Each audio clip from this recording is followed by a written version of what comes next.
नमस्कार प्यारे साथियों, स्वागत है आज की ऑनलाइन क्लासेज में। आज की वीडियो में बीटीसी एग्जाम्स 2025 के लिए मानसिक योग्यता के प्रश्न, राजस्थान जीके, शिक्षण अभिरुचि और हिंदी भाषा के महत्वपूर्ण प्रश्न देखेंगे जो पिछले सालों में पूछे गए प्रश्न और उन प्रश्नों से संबंधित जो भी क्वेश्चन बनने वाले थे वे क्वेश्चन सेलेक्ट किए हैं। आज की हमारी क्लास कुल 60 क्वेश्चनों की होने वाली है। प्रत्येक खंड से 15-15 क्वेश्चन है। हमारा पहला खंड है राजस्थान जीके का। इस खंड के कुल 15 क्वेश्चन है। शुरुआत करेंगे हम प्रथम क्वेश्चन से। विषम घाटी पंचानन की उपाधि दी जाती है।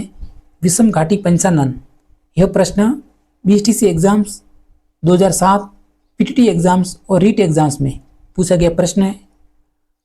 तो ऑप्शन नंबर ए है राणा लाखा, ऑप्शन नंबर बी है महाराणा सांगा, ऑप्शन नंबर सी है महाराणा कुंभा या फिर राणा हम्मीर। विषम घाटी पंचानन तो हम लॉक करेंगे ऑप्शन नंबर डी को, राणा हम्मीर को। इसी प्रकार मेवाड़ के कौन से शासक हैं जो हिंदू पथ के नाम से जाने जाते हैं? तो है राणा सांगा। उसके बाद है मेवाड़ का उद्धारक राणा हम्मीर और अभिनव भट्टाचार्य के नाम से राणा कुंभा।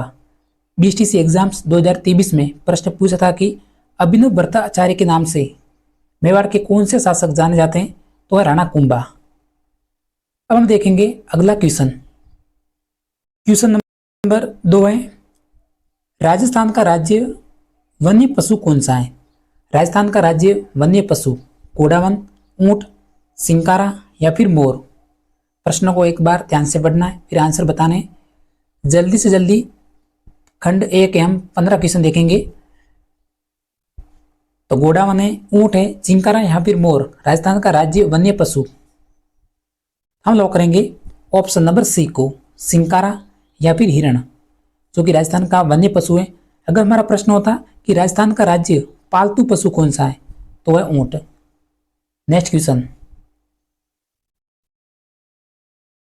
प्रसिद्ध चित्रकार मोरध्वज निहालसन कौन सी चित्रकला शैली से संबंधित है? बीटीसी के विद्यार्थियों क्लास से जुड़ जाइए और क्लास को अंत तक जरूर देखिएगा और साथ में क्लास को सब्सक्राइब भी जरूर करना है। तो प्रसिद्ध चित्रकार मोरध्वज निहालसन कौन सी चित्रकला शैली से संबंधित थे? किशनगढ़, नाथद्वारा शैली, अजमेर शैली या फिर उदयपुर शैली। हम लॉक करेंगे ऑप्शन नंबर ए को, किशनगढ़ शैली। बहुत ही फेमस चित्रकार थे मोरध्वज निहालसन। इसी प्रकार भारत की मोनालिसा कौन सी चित्रकला शैली से संबंधित है? बनी ठनी, जिसका संबंध है किशनगढ़ चित्रकला शैली से। अगला क्वेश्चन, क्वेश्चन नंबर 4 है राजस्थान के निम्नांकित नृत्य जातीय समूह में से कौन सा जो मुख्यतः सरी नृत्य प्रस्तुत करता है? सरी नृत्य कौन सी जनजाति द्वारा किया जाता है? ये हमारा क्वेश्चन है जो कि बीटीसी जो हमारा पिछला पेपर हुआ था 2024 में, तो ये सवाल पूछा था गुर्जर, भील, कंजर या फिर कालबेलिया जनजाति। बेसिक क्वेश्चन है, सिंपल क्वेश्चन है। हम लॉक करेंगे ऑप्शन नंबर ए को, गुर्जर जाति है जिसके द्वारा सरी नृत्य किया जाता है। इसी प्रकार वालर नृत्य जो कि ग्रासीय जनजाति के द्वारा बिना वाद्य यंत्र के साथ किए जाने वाला नृत्य है। फिर सक्रिय नृत्य जो कि कंजर जनजाति के द्वारा, और गौरी और गैर नृत्य है जो कि भील जनजाति के द्वारा। एक प्रश्न जरूर छपने वाला है बीटीसी एग्जाम्स में 1 जून को। नेक्स्ट क्वेश्चन, अनकला दुर्ग स्थित है, बताइए। अनकला दुर्ग बारां जिले में, जोधपुर में, डीडवाना कुसामन जिले में या फिर जयपुर में। अनकला दुर्ग और संबंधित दुर्ग देख लेते हैं। बाला किला जो कि अलवर में है, शेरगढ़ का किला है जो कि बारां जिले में है। फिर गागरोन है, गागरोन राजस्थान का सबसे महत्वपूर्ण जल दुर्ग का उदाहरण है जो कि झालावाड़ जिले में स्थित है। तो इसी प्रकार अनकला दुर्ग कौन से जिले में स्थित है? हम लॉक करेंगे ऑप्शन नंबर सी को, डीडवाना कुसामन जिले में। अभी से इस क्वेश्चन को याद रखिए, ऑप्शन नंबर सी हमारा राइट आंसर है। अगला क्वेश्चन,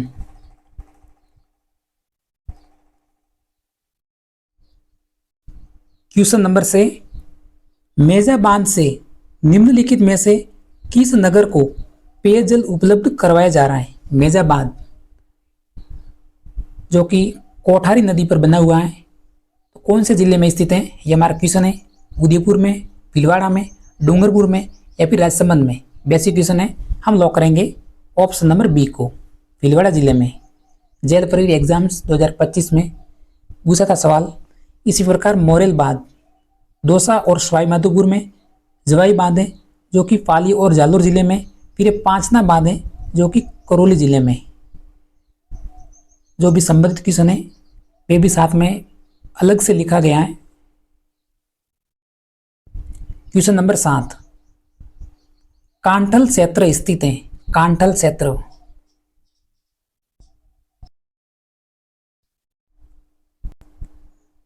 प्रतापगढ़, उदयपुर, डूंगरपुर और बांसवाड़ा में, प्रतापगढ़ का निकटवर्ती क्षेत्र या फिर प्रतापगढ़ और बांसवाड़ा। कांठल क्षेत्र। जिस प्रकार गिरवा क्षेत्र जो उदयपुर के चारों ओर की पहाड़ी क्षेत्र है, फिर अयोध्या राजस्थान के उत्तरी जिले यानी गंगानगर और हनुमानगढ़। इसी प्रकार कांठल क्षेत्र कहाँ पे स्थित है? तो हम लॉक करेंगे ऑप्शन नंबर डी को, प्रतापगढ़ और बांसवाड़ा।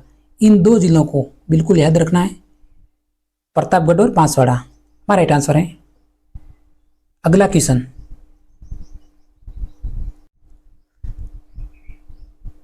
भवाई नृत्य किस क्षेत्र से प्रचलित है? भवाई नृत्य कौन से क्षेत्र का प्रचलित है? मारवाड़, मेवाड़, ढूंढाड़ या फिर हाड़ौती क्षेत्र? नृत्य से संबंधित प्रश्न अक्सर एग्जाम्स में आते रहते हैं। राजस्थान का कोई भी एग्जाम्स हो, 1 से 2 क्वेश्चन नृत्य से संबंधित जरूर आते हैं। तो संबंधित नृत्य के उदाहरण मैंने आपको अलग से बताया, जैसे घूमर नृत्य जो मारवाड़ क्षेत्र का प्रसिद्ध नृत्य है, इस प्रश्न को अभी से याद रखना है। फिर ढोल नृत्य है जो कि जालोर जिले का प्रसिद्ध है। उसके बाद है बम नृत्य जो कि अलवर और भरतपुर जिले का प्रसिद्ध है। फिर अग्नि नृत्य है जो कि कतरियासर बीकानेर जिले का। इसी प्रकार भवाई नृत्य, ये हमारा क्वेश्चन है जो कि बीएसटीसी एग्जाम्स में पूछा गया था। तो हम लॉक करेंगे ऑप्शन नंबर बी को, मेवाड़ की भवाई जाति।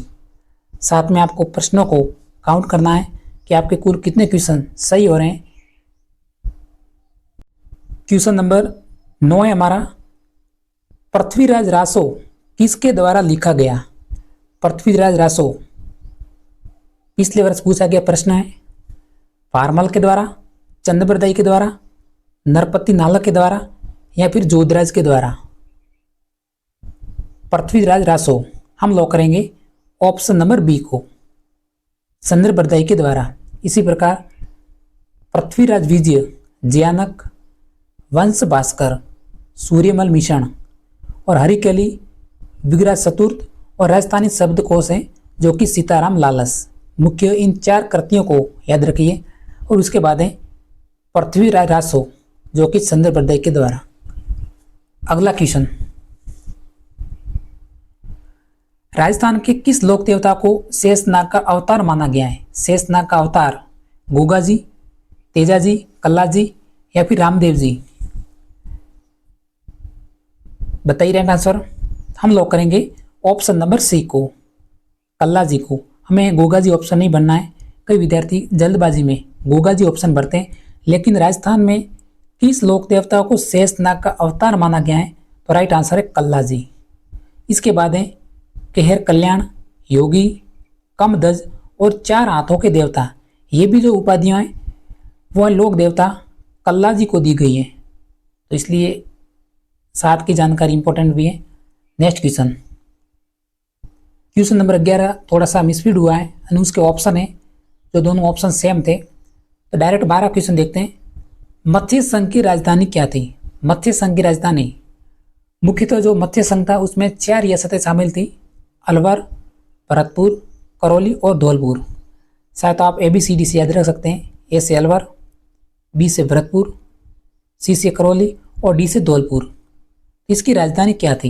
ये हमारा क्वेश्चन है। और राजस्थान में एकीकरण की जो शुरुआत हुई थी वो हुई थी 18 मार्च 1948 को। राजस्थान में नसीराबाद से हुई थी। तो मत्स्य संघ की राजधानी थी वो थी option number A, Alwar. Option number A को हम लॉक करेंगे। नेक्स्ट क्वेश्चन, माही बजाज सागर बांध स्थित है? माही बजाज सागर बांध चित्तौड़गढ़ में, दौसा सवाई माधोपुर, कोटा में या फिर बांसवाड़ा जिले में? जैसे जाखम बांध है जो कि प्रतापगढ़ जिले में, पांसना बांध है करौली जिले में, और बिसलपुर बांध है वो हमारे टोंक जिले में। तो इसी प्रकार माही बजाज सागर बांध है वो स्थित है बांसवाड़ा जिले में। Option number D. अगला क्वेश्चन, मेवाड़ प्रजा मंडल की स्थापना कब हुई? मेवाड़ प्रजा मंडल की स्थापना जो कि माणिक्यलाल वर्मा ने की थी, तो कब की थी? 1946 में, या फिर 1938 ईस्वी में, या फिर 1942 में, या 1931 में? हम लॉक करेंगे ऑप्शन नंबर बी को, 1938 ईस्वी में। इसी प्रकार जयपुर प्रजा मंडल की जो स्थापना हुई थी वो थी 1931 में। अब जीके का हमारा आज की क्लास का अंतिम क्वेश्चन है भाग ए का, राजस्थान की मरु कोकिला कहा जाता है? राजस्थान की मरु कोकिला, स्क्रीन पे आप देख सकते हैं, काफ़ी एग्जाम्स में पूछा गया सवाल है। तो राजस्थान की मरु कोकिला हम लॉक करेंगे ऑप्शन नंबर ए को, अल्लाह जिलाबाई को। इसी प्रकार जोधपुर की नूरजहां जो कि गुलाब राय को कहते हैं, और राजस्थान में प्रथम रेमन मैग्नेसे पुरस्कार विजेता वो थी अरुणा राय। अब हमारा अगला खंड है वो है बी, शिक्षण अभिरुचि। मुख्यतः बीएसटीसी एग्जाम्स में शिक्षण अभिरुचि के कुल 50 क्वेश्चन पूछ जाएंगे। जो भी आप क्वेश्चन सॉल्व करेंगे या फिर देखेंगे तो पॉजिटिव आंसर देना है। जो भी हमारा नेगेटिव वाक्य होगा उसको गलत करना है, तभी आपके कुल 150 क्वेश्चन में से यानी 50 क्वेश्चन 150 अंक के लिए इस शिक्षण अभिरुचि में आप 120 प्लस नंबर ला सकते हैं। अगर आपकी जो चॉइस है वो पॉजिटिव है तब। इसका कोई सिलेबस नहीं होता है। तो प्रथम क्वेश्चन है कि निम्न में से शिक्षा का लक्ष्य क्या है? तो इसमें पॉजिटिव वाक्य परेशानी है। ऑप्शन नंबर ए है अच्छी नौकरी उपलब्ध कराना, या फिर ऑप्शन नंबर बी है अच्छे नागरिक बनाना, या फिर विद्यालय को अच्छी प्रकार चलाना, या फिर सबको अपने हस्ताक्षर कराना, या फिर सीखना। तो इसमें से पॉजिटिव वाक्य कौन सा है ये हमें पहचान करनी है। तो सर्वप्रथम नेगेटिव वाक्य कौन कौन से हैं? जैसे डी, सबको अपने हस्ताक्षर सिखाना, ये हमारा गलत हो गया। इसी प्रकार विद्यालय को अच्छी प्रकार से चलाना, ये भी वाक्य है जो कि हमारा नेगेटिव है। फिर अच्छे नागरिक बनाना, यही हमारा शिक्षा का लक्ष्य है।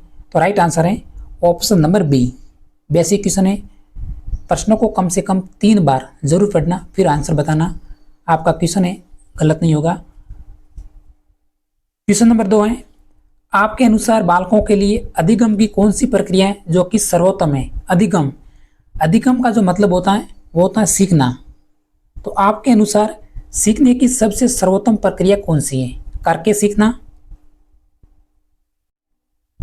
या फिर किसी गतिविधि को कैसे करना है बताना, प्रदर्शन देकर, या फिर लिखित निर्देश देकर? अधिगम की कौन सी प्रक्रिया सर्वोत्तम है? वो ऑप्शन नंबर ए। हमारा पॉजिटिव वाक्य है वो है करके सीखना, ऑप्शन नंबर ए।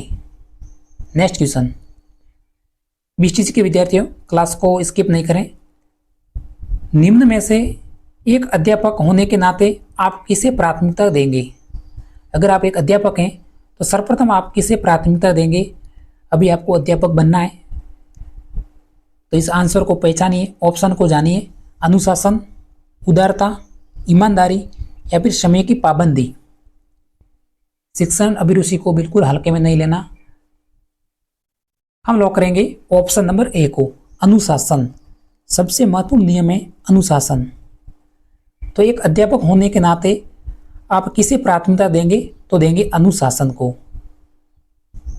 अनुशासन होना जरूरी है, सबसे महत्वपूर्ण विशेषता है।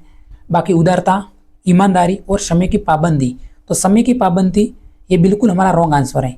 अगर हम इस क्वेश्चन को पीटीटी एग्जाम्स की दृष्टि से देखते हैं तो हम अगर ए ऑप्शन भरते तो उसमें हम 3 अंक मिलते, उसके बाद है अगर हम सी ऑप्शन भरते तो फिर हमें 2 अंक मिलते और बी ऑप्शन भरते तो हम एक अंक मिलता। ठीक है, ऐसे अंक मिलते। ये रूल्स हैं जो कि पीटी एग्जाम्स में लगता है, लेकिन बीएचटीसी एग्जाम्स में डायरेक्ट हमें अगर गलत आंसर देते हैं तो 0 अंक मिलता, अगर हम सही देते हैं तो डायरेक्ट 3 अंक है। तो इसलिए जो भी पीटीटी के विद्यार्थी हैं बीएचटीसी का एग्जाम्स देंगे तो उनको ध्यान रखना है कि जो पीटीटी में जो शिक्षण अभिरुचि का रूल्स है वो बीएचटीसी में लागू नहीं है, यानी 3-2-1 का डायरेक्ट सही करने पर 3 अंक मिलेंगे। अगला क्वेश्चन है शिक्षण अभिरुचि का, एक बालक की वृद्धि से कौन सा कारक संबंधित नहीं है? बालक की वृद्धि से पोषण, स्वास्थ्य, निद्रा या फिर अधिवास। एक वाक्य जो कि अलग है उसकी पहचान करिए कौन सा है। हमें ऑप्शन नंबर डी अधिवास। बाकी देखिए पोषण, स्वास्थ्य और निद्रा। एक बालक की वृद्धि के लिए आवश्यक कारक हैं और अधिवास हैं, ये हमारा बाह्य कारक हैं, और जो ऑप्शन ए, बी और सी ये आंतरिक कारक हैं। तो लॉक करेंगे ऑप्शन नंबर डी को। ये प्रश्न रीट में 2025 में पूछा था और बीएचटीसी एग्जाम्स 2023 में यह सवाल पूछा जा चुका है। अगला प्रश्न, समाज में व्याप्त कुरीतियों का निवारण करने का सर्वोत्तम उपाय कौन सा है? कुरीतियों का निवारण, कठोर दंड की व्यवस्था, समाज पंचायत, उपयुक्त शिक्षा या फिर कुरीतियों का विरोध। सर्वोत्तम उपाय ये हमें पहचान करनी है, तो हम लॉक करेंगे ऑप्शन नंबर सी को, उपयुक्त शिक्षा। शिक्षा शब्द है, सर्वोत्तम है, लॉक करेंगे ऑप्शन नंबर सी को। थोड़े से जल्दी से क्वेश्चन देख रहे हैं क्योंकि कम समय में पूरे 60 क्वेश्चन देखने वाले हैं। सिलेबस के अकॉर्डिंग प्रत्येक टॉपिक्स वाइज क्वेश्चन है। यदि कोई विद्यार्थी देर से आते हैं तो अध्यापक को चाहिए कि मान लीजिए कोई भी विद्यार्थी विद्यालय में देरी से आ रहा है तो उसके लिए अध्यापक होने के नाते क्या उपाय करेंगे? क्या उसे आप घर भेज देंगे या फिर कालांश पूर्ण होने के बाद कारण जानेंगे या फिर प्रधानाध्यापक को सूचित करेंगे या देर से आने पर ध्यान नहीं देंगे? तो वैसे डी ऑप्शन तो बिल्कुल गलत है, नेगेटिव है। फिर उसे घर भेज देंगे, ये भी हमारा नेगेटिव वाक्य है। फिर बी और सी इसमें से थोड़ा सा कन्फ्यूजन होगा, तो देखिए हमारा राइट आंसर है ऑप्शन नंबर बी, कालांश पूर्ण होने के बाद कारण जानना। कारण जानना बिल्कुल जरूरी है, तो इसलिए option number B right answer है। क्वेश्चन है, आपकी राय में अच्छे नागरिक में क्या गुण होने चाहिए? अच्छे नागरिक के गुण, वह शिक्षित हो, वह निष्पक्ष हो, उसको व्यवहार का ज्ञान हो या फिर उपरोक्त सभी। उपरोक्त सभी से संबंधित कम से कम 4 क्वेश्चन छपेंगे। तो अच्छे नागरिक के गुण होने चाहिए, वो चाहिए उपरोक्त सभी, ऑप्शन नंबर डी। ये प्रश्न सभी को आता होगा क्योंकि वह शिक्षित हो, वह निष्पक्ष हो और उसको व्यवहार का ज्ञान हो, सभी ऑप्शन सही है, तो ऑप्शन नंबर डी। अगला क्वेश्चन, साथ में प्रश्न काउंट जरूर करें ताकि आपको पता चले कि आपके कितने क्वेश्चन बन रहे हैं। कक्ष का वातावरण नहीं होना चाहिए, क्वेश्चन हमारा नेगेटिव है। कक्ष का वातावरण नहीं होना चाहिए, तो इसमें से अलग ऑप्शन कौन सा है यह आपको देखना है। शांत, अनुशासन से पूर्ण, शोरगुल या फिर मित्रतापूर्ण वातावरण नहीं होना चाहिए, तो बिल्कुल राइट आंसर है ऑप्शन नंबर बी, शोरगुल। यह वातावरण नहीं होना चाहिए। नेक्स्ट क्वेश्चन, जब बच्चे झगड़ते हैं तो बड़ों को बीच में पढ़ना चाहिए, बीच में नहीं पढ़ना चाहिए, ध्यान रखना चाहिए या फिर दूसरे बच्चों के माता पिता के पास जाकर उनकी शिकायत करनी चाहिए? जब बच्चे झगड़ते हैं तो बड़ों को क्या करना चाहिए? तो ऑप्शन नंबर सी, ध्यान रखना चाहिए, हमारा राइट आंसर है। क्वेश्चन नंबर 10, मनोवृत्तियां क्या है? मनोवृत्तियां कुल 50 क्वेश्चन में से 5 से 6 क्वेश्चन थोड़े से डिफिकल्ट जरूर मिलेंगे क्योंकि सभी क्वेश्चन सरल नहीं आते। कुछ प्रश्न है जो कि थोड़े से दिमाग लगाने से जरूरत पड़ेगी, तो मनोवृत्तियाँ क्या हैं? कार्य करने की शैलियाँ, भावात्मक प्रवृत्तियाँ, सोचने के तरीके या फिर व्यवहार की वृत्तियाँ। ये पीटीटी एग्जाम्स में और रीट एग्जाम्स में पूछा गया सवाल है। तो हम लॉक करेंगे ऑप्शन नंबर सी को, सोचने के तरीके।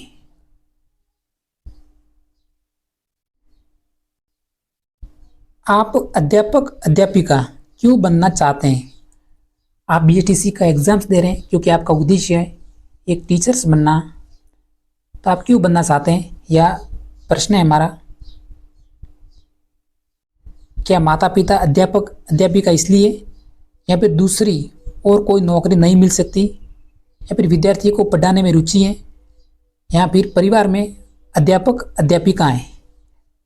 तो ऑप्शन नंबर बी नहीं आया, तो ये नेगेटिव वाक्य है, तो पहले से गलत करिए। फिर माता पिता अध्यापक अध्यापिका है, तो इसका क्या उद्देश्य है? कोई लेना देना नहीं है, गलत है।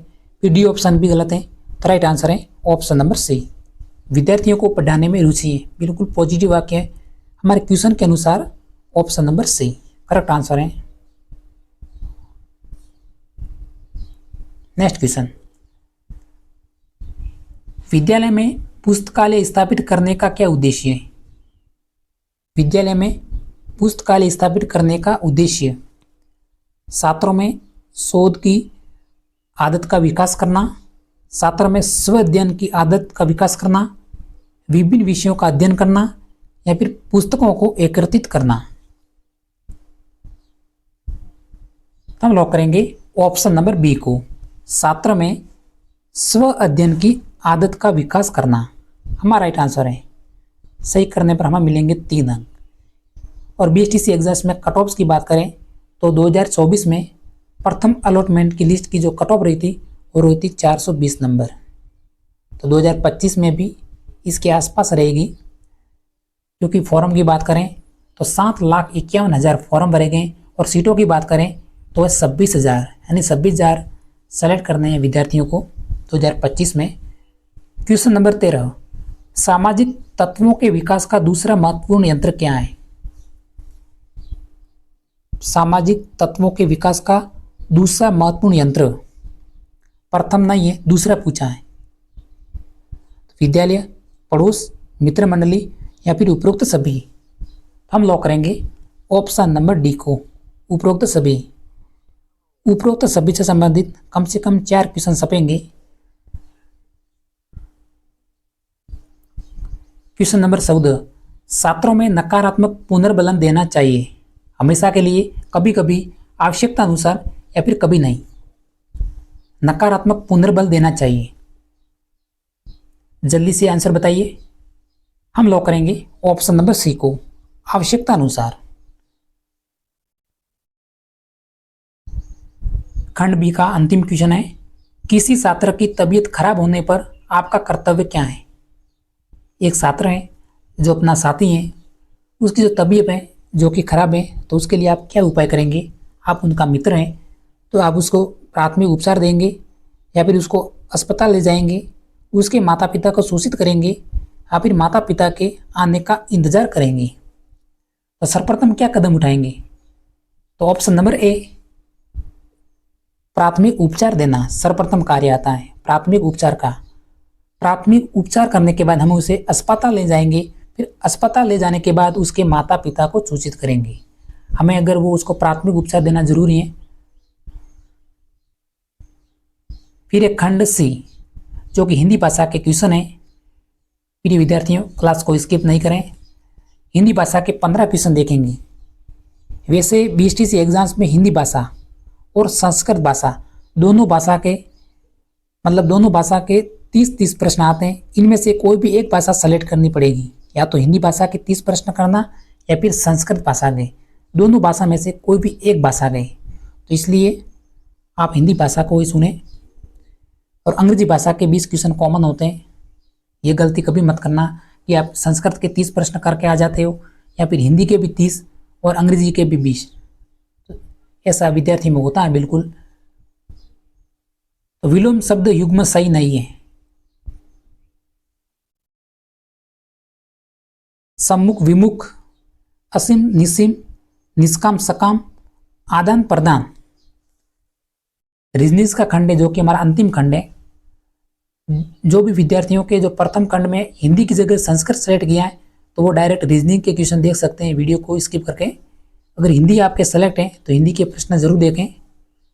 हम लॉक करेंगे ऑप्शन नंबर बी को। असीम का जो विलोम शब्द होता है वो होता है ससीम। ऑप्शन दे रखा निस्सीम का, इसलिए गलत है। बाकी सम्मुख, विमुख, निष्काम, सकाम और आदान और प्रदान ऑप्शन सही है। ऑप्शन नंबर बी है जो कि गलत है। फिर हिंदी भाषा का क्वेश्चन नंबर 2।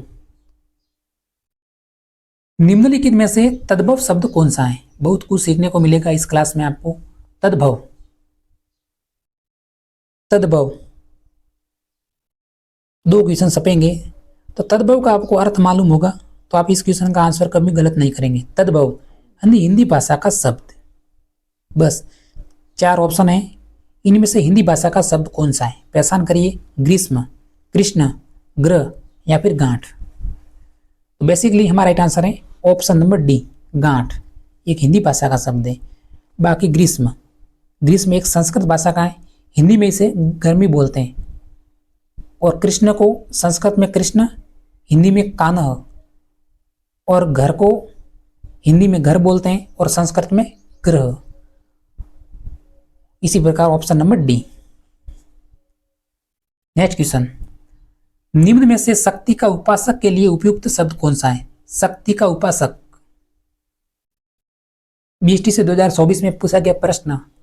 कुछ प्रश्न इसलिए सिलेक्ट किए ताकि आपको मालूम पड़े कि ऐसे प्रश्न भी एग्जाम्स में आते हैं। तो शक्ति का उपासक के लिए उपयुक्त शब्द वो है ऑप्शन नंबर ए, शाक्त। करेक्ट आंसर है। ये हमारी रिवीजन क्लास है। निम्न में से व्यक्तिवाचक संज्ञा का उदाहरण कौन सा है? व्यक्तिवाचक संज्ञा। संज्ञा मुख्य 3 प्रकार हैं, व्यक्तिवाचक, जातिवाचक और भाववाचक। तो मुख्यतः उदाहरण पूछते हैं इनके डायरेक्ट। पंखा, नदी, पेन या फिर गंगा नदी। इस प्रश्नों को ध्यान से समझना। आप ये क्वेश्चन बीएसटीसी एग्जाम्स में जरूर छपेगा और गलत नहीं होगा। मैं आपको समझाता हूँ। व्यक्तिवाचक संज्ञा तो हमारा ऑप्शन नंबर डी, गंगा नदी एक व्यक्तिवाचक संज्ञा का उदाहरण है। बाकी देखिए पंखा, पंखा एक जातिवाचक संज्ञा है। नदी, नदी एक जातिवाचक संज्ञा। अगर नदी शब्द के आगे कोई भी शब्द जुड़ता जैसे गंगा नदी, नर्मदा नदी, सरयू नदी तो वो हमारे व्यक्तिवाचक संज्ञा है। डायरेक्ट नदी शब्द है वो जाति है क्योंकि जाति का बोध है। इसी प्रकार पेन, जैसे ब्लैक पेन, काला पेन तो वो हमारे व्यक्तिवाचक हैं। डायरेक्ट पेन है तो वह जातिवाचक। जैसे झीलें एक जातिवाचक है, पहाड़ जातिवाचक संज्ञा है, देश भी जातिवाचक संज्ञा का उदाहरण है। अगर हमारा प्रश्न होता कि भारत देश, भारत देश तो भारत देश एक जातिवाचक संज्ञा है। अगर अकेला देश वर्ड आता तो हमारा जातिवाचक। इसी प्रकार शहर है और विद्यालय। उम्मीद करता हूँ कि क्वेश्चन आपको जरूर समझ में आया होगा। अगला प्रश्न, निम्नलिखित में से अल्प प्राण वर्ण कौन सा है? अल्प प्राण वर्ण और महाप्राण। अल्प प्राण वर्ण यानी प्रत्येक वर्ग का पहला, तीसरा और 5वां वर्ण। जैसे क वर्ग है, च वर्ग है, ट वर्ग है, त वर्ग है। तो इनके जो प्रथम, तीसरा और 5वां वर्ण है वो हमारा अल्प प्राण वर्ण कहलाता है। ध्यान रखिए। तो ट, ट कौन सा वर्ण है? ट वर्ग का पहला। इसी प्रकार ख, ख है जो कि क वर्ग का दूसरा वर्ण है। आप शायद देख सकते हैं क वर्ग का दूसरा वर्ण। इसी प्रकार ज, ज है हमारा स वर्ग का चौथा वर्ण है। स वर्ग का चौथा वर्ण है। और फ है प वर्ग का दूसरा वर्ण है। तो हमें अल्प प्राण के लिए एक ट्रिक अप्लाई करना है। प्रत्येक वर्ग का पहला वर्ण, तीसरा वर्ण है और 5वां वर्ण है, ये हमारा अल्प प्राण वर्ण कहलाता है। बाकी दूसरा और चौथा वर्ण है वो हमारा महाप्राण। तो इसमें देखिए ट वर्ग जो कि हमारा अल्प प्राण वर्ण का उदाहरण है। ये ट वर्ग का पहला वर्ण है। बाकी ख दूसरा है, ज चौथा वर्ण है और फ भी दूसरा वर्ण है। इस प्रकार आप याद रखिए केवल आपको वर्ग याद रखने हैं, क वर्ग, स वर्ग, ट वर्ग, त वर्ग और प वर्ग।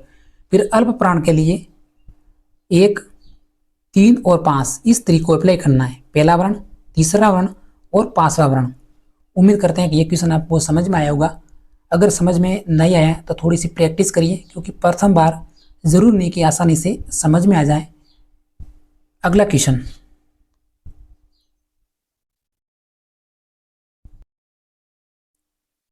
पीताम्बर शब्द में कौन सा समास है? पीताम्बर शब्द में अविभाव, द्विगु, कर्मधारय या फिर तत्पुरुष समास। तो देखिए, तत्पुरुष समास में तो विभक्तियां लगती है, जैसे कर्ता ने कर्म को करण से संप्रदान के लिए और अपादान में पर। और अविभाव समास में जो प्रथम पद होता है वो होता है या तो उपसर्ग होता है या फिर अवयव। द्विगु समास में प्रथम पद होता है वो होता है हमारा संख्यावाचक। तो हम लॉक करेंगे ऑप्शन नंबर सी को, पीताम्बर। इसमें कर्मधारय समास है। ये प्रश्न पूछा जा चुका है। नेक्स्ट क्वेश्चन, हिंदी वर्णमाला में कुल वर्णों की संख्या कितनी होती है? कुल वर्णों की संख्या, यह प्रश्न पिछले वीडियो में भी सिलेक्ट किया था, क्योंकि इस प्रश्न से कम 4 से 5 क्वेश्चन बन रहे हैं। प्रश्न है कुल वर्णों की संख्या 11, 33, 44 या फिर 52। हम लॉक करेंगे ऑप्शन नंबर डी को, 52।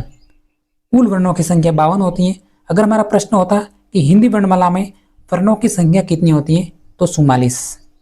उसके बाद है 11 स्वर, 33 व्यंजन, फिर उत्सिप्त वर्ण 2 होते हैं। उसके बाद अयुग्मा वर्ण 2 होते हैं, फिर संयुक्त व्यंजन होते हैं 4। शायद तो इस क्वेश्चन का आप इस पीडीएफ का स्क्रीनशॉट दे सकते हैं। नेक्स्ट क्वेश्चन, अनिश्चयवाचक सर्वनाम कौन सा है? अनिश्चयवाचक सर्वनाम प्रति क्वेश्चन सिलेबस के अनुसार है आप, मुझे, कोई या फिर क्या। अनिश्चयवाचक सर्वनाम हम लॉक करेंगे ऑप्शन नंबर सी को, कोई एक अनिश्चयवाचक सर्वनाम है। बाकी आप एक पुरुषवाचक सर्वनाम है, मुझे, फिर क्या एक प्रश्नवाचक सर्वनाम का उदाहरण है। क्वेश्चन नंबर 9, निम्नलिखित में से किस विकल्प में सभी शब्द परस्पर पर्यायवाची नहीं है? बीएसटीसी एग्जाम्स 2024 का क्वेश्चन सेलेक्ट किया है। तो परस्पर आपस में पर्यायवाची नहीं है, वो कौन सा ऑप्शन है? केवट, नाविक और मल्ला। तो केवट, नाविक, मल्ला, इसमें ये नाविक के पर्यायवाची शब्द हैं, सभी तीनों के तीन नाविक के पर्यायवाची शब्द हैं। उसके बाद एक किरण, रश्मि और अंशु, तो ये आपस में किरण के पर्यायवाची शब्द हैं। फिर एक कुल, तट और किनारा, तो ये किनारा के पर्यायवाची शब्द हैं। लेकिन वायस, कोकिल और कुंतल ये आपस में पर्यायवाची शब्द नहीं है। कोकिल और कुंतल और वायस, वायस एक कौवा का पर्यायवाची शब्द है और कोकिल एक कोयल का पर्यायवाची शब्द है। कुंतल एक बाल का पर्यायवाची शब्द है या फिर हेयर का पर्यायवाची शब्द है। तो इसलिए ऑप्शन नंबर डी हम लॉक करेंगे। नेक्स्ट क्वेश्चन, परोपकार शब्द में संधि कौन सी है? परोपकार शब्द में संधि, कभी कभी बीच में से थोड़ी सी आवाज आ जाती है पक्षियों की। परोपकार शब्द में संधि गुण संधि, वर्धी, अयादि या फिर दीर्घ। हम लॉक करेंगे ऑप्शन नंबर ए को, गुण संधि। पर धन उपकार यानी अ आके योग में उ आने पर ओ का आदेश हो रहा है तो वह गुण संधि, ऑप्शन नंबर ए। संधियां गलत नहीं होनी चाहिए बीएसटीसी के विद्यार्थियों। और क्लास को लाइक जरूर करें। क्वेश्चन नंबर 11, जेठ शब्द का स्त्रीलिंग रूप क्या है? जेठ शब्द का स्त्रीलिंग रूप पूछा गया सवाल है बीएसटीसी एग्जाम्स में। बेसिक क्वेश्चन है। जेठिन, जेठराइन, जेठानी या फिर जेठरानी। जेठ का स्त्रीलिंग रूप, जेठ एक पुल्लिंग रूप है तो स्त्रीलिंग रूप है वो है जेठानी, option number C. Next question, आज गर्म लू चल रही है, वाक्य में अनावश्यक शब्द कौन सा है? पहचान करिए अनावश्यक शब्द की। ये हमारा वाक्य है कि आज गर्म लू चल रही है। तो अनावश्यक शब्द, हमें शब्द की जरूरत नहीं है, फिर भी उसमें वाक्य में प्रयुक्त हुआ वो कौन सा है? आज है, गर्म है, लू है या फिर चल है। देखिए आज गर्म लू चल रही है, तो इसमें जो अनावश्यक शब्द हैं वो है गर्म, क्योंकि लू होती है वो हमेशा के लिए गर्म ही होती है, लू कभी ठंडी नहीं होती। तो बिल्कुल जो गर्म ऑप्शन है ये हमारा अनावश्यक शब्द है, तो ऑप्शन नंबर बी। ऐसे प्रश्नों को स्किप नहीं करना है और गलत भी नहीं करना है, थोड़ा सा दिमाग जरूर लगाना है। लू। नेक्स्ट क्वेश्चन, टोपी उछालना मुहावरे का सही अर्थ बताइए। टोपी उछालना, चुगली करना, साफ साफ मना करना, तैयार होना या फिर अपमानित करना। टोपी उछालना,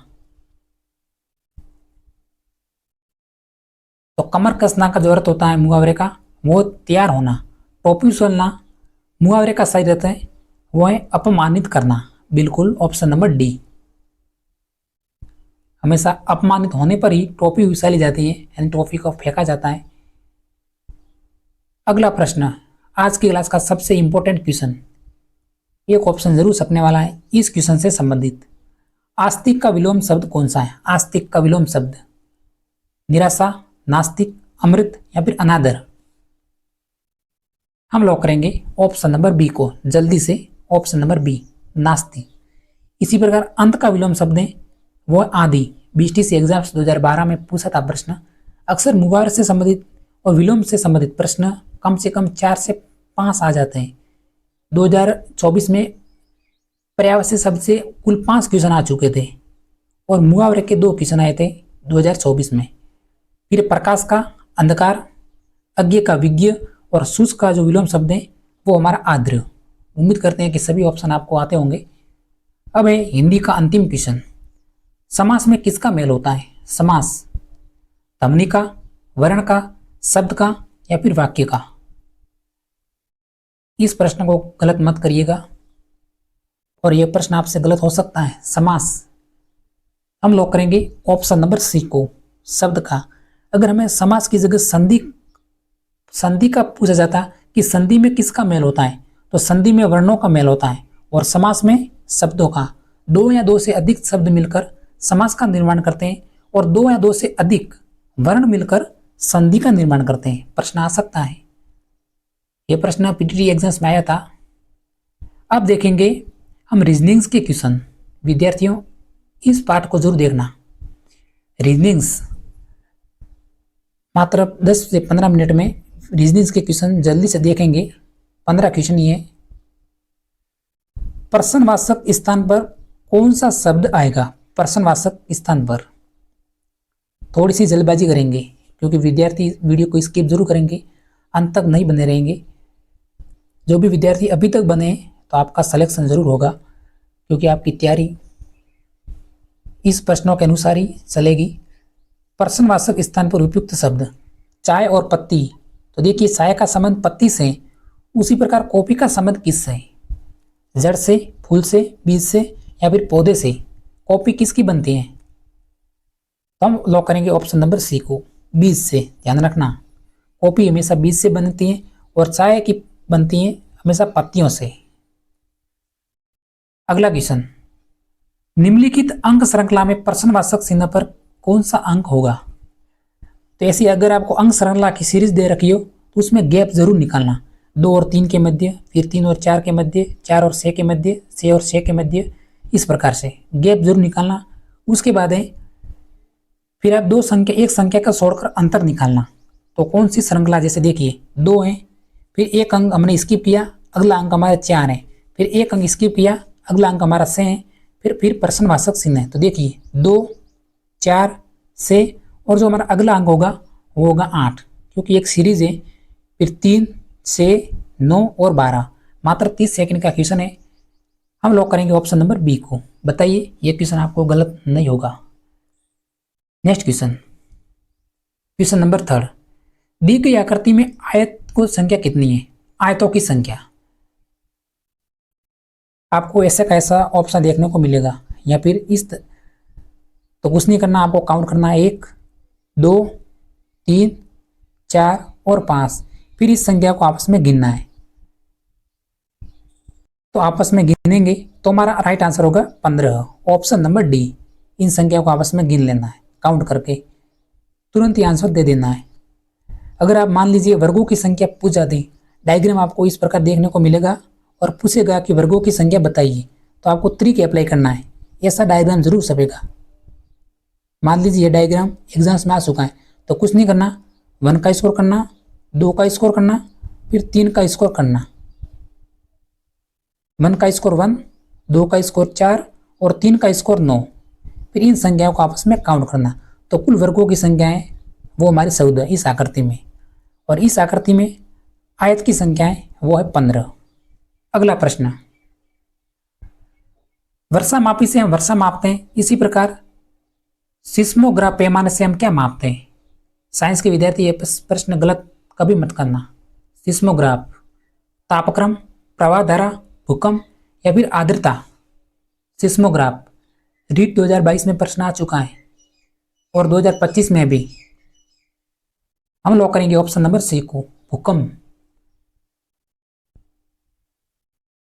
प्रश्न आकृति का सही दर्पण प्रतिबिंब क्या होगा। दर्पण प्रतिबिंब, ऐसा प्रश्न मैंने इसलिए सेलेक्ट किया है क्योंकि 4 क्वेश्चन बनेंगे। अगर प्रश्न आ गया तो कम से कम 4 क्वेश्चन बनेंगे, 2 दर्पण प्रतिबिंब के और 2 जल प्रतिबिंब के। तो दर्पण प्रतिबिंब जस्ट राइट साइड में बनेगा और जल प्रतिबिंब जस्ट उल्टा। मान लीजिए बी ऑप्शन है, इसका दर्पण प्रतिबिंब इस साइड में उल्टा बनेगा इस प्रकार, और ए का जल प्रतिबिंब जस्ट नीचे की ओर उल्टा ए, और दर्पण प्रतिबिंब इस प्रकार। इस आकृति का दर्पण प्रतिबिंब ऐसा नहीं है। यह आकृति हमारी सेम बनेगी। जो भी हमारी इस आकृति में ये राइट साइड में, तो जस्ट इसका हम राइट साइड में करेंगे तो लेफ्ट साइड में ये हमारी आकृति आ जाएगी। तो कौन सा ऑप्शन होगा, देखिए हम लॉक करेंगे ऑप्शन नंबर 2 को, बेसिक क्वेश्चन है। तो ऑप्शन नंबर 2 कौन से ऑप्शन है, ऑप्शन नंबर सी में। नेक्स्ट क्वेश्चन,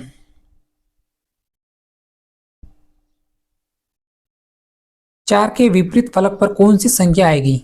4 के विपरीत फलक पर, इसे 4 के विपरीत फलक पर, तो 6 के विपरीत फलक पर हमारी संख्या आएगी वो आएगी 2। 3 के विपरीत फलक पर संख्या आएगी हमारी 5 है, और 4 के विपरीत फलक पर हमारी संख्या आएगी वो आएगी 1। कौन सा ऑप्शन है, तो option number D correct answer है। नेक्स्ट क्वेश्चन, एक घड़ी में जिसमें 4:40 हुए हैं, तो इस घड़ी को दर्पण में देखा जाए तो समय क्या होगा। ट्रिक से हल करिए रीजनिंग्स के क्वेश्चन। तो जो भी आपको समय दे रखा है उनमें से आपको घटाना है। कौन से समय में से घटाना है, तो 11:60 में से। 11:60 में से जो समय दे रखा है प्रश्न में कौन सा समय दे रखा है, 4:40 को, तो इस समय को घटा देना है। तो हमारा वास्तविक समय अपने आप निकल जाएगा दर्पण प्रतिबिंब का। तो 20 और 7, 7:20 हमारा वास्तविक समय है। एक समय जो कि प्रश्न में दिया होगा, और आपको ट्रिक है 11:60, इसको याद रखना है। जो भी समय दे रखा हो उनमें से 11:60 में से समय को घटाना है, जो भी प्रश्न में दिया हो उस समय को। आप समझ गए होंगे। क्वेश्चन नंबर 8, बेमेल का चयन कीजिए। बेमेल कौन सा ऑप्शन है जो कि विषम है, प्राचार्य, व्याख्याता, छात्र या फिर अध्यापक। क्लास को देखते रहिए, लाइक भी करिए। बेमेल का चयन, तो ऑप्शन नंबर सी छात्र। बाकी सभी उपलब्धियां हैं प्राचार्य, व्याख्याता और अध्यापक, तो option number C. Next question, अंक श्रृंखला की सीरीज दे रखी है, इसमें प्रश्नवाचक चिन्ह पे कौन सा अंक आएगा ये हमें ज्ञात करना है। तो सर्वप्रथम आपको पहले ही बताया कि अंतर आपको निकालना 3 और 5 के मध्य, 5 और 9 के मध्य, 9 और 15 के मध्य, 15 और 23 के मध्य, 23 और 33 के मध्य, और हमारी जो अंतिम संख्या आएगी उसका आंसर अपने आप मिलेगा। तो देखिए 3 और 5 के मध्य कितनी संख्या का अंतर है, तो 2 संख्या का। फिर 5 और 9 के मध्य 4 संख्या का अंतर है। फिर 9 और 15 के मध्य 6 संख्या का अंतर है।